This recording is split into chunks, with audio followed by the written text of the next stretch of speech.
უდიდესი აღიარება. თორნიკე კვარაცხელია ერევანში გამართული ტურნირის საუკეთესო ფეხბურთელად დაასახელეს 2025 წლის მაისში საქართველოს 15 წლამდე ვაჟთა ნაკრებმა. ერევანში გამართული UEFA-ს განვითარების თასის გათამაშება უზბეკეთთან გამარჯვებით და 3 ქულით დაასრულა 0-3.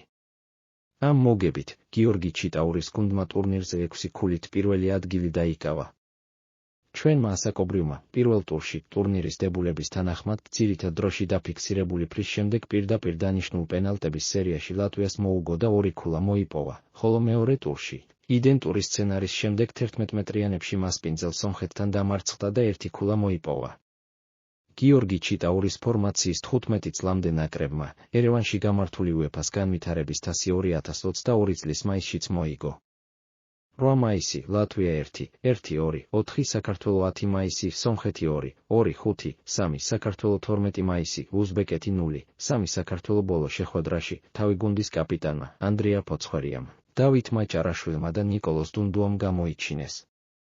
დუნდუამ გოლების გატანა სომხეთთან დუბლი და ლატვიასთან მატჩებშიც შეძლო. ერევნის განვითარების თასზე ტურნირის საუკეთესო ფეხბურთელი თორნიკე კვარაცხელია გახდა, ხოლო ტურნირის საუკეთესო ბომბარდირი 4 გოლით ნიკოლოზ დუნდუა. ტურნირის თასი კი ჩვენი ასაკობრივის კაპიტანს ანდრია ფოცხვერიას სომხეთის ნაკრების მთავარმა მწვრთნელმა ჯონ ვან ცხიპმა გადასცა.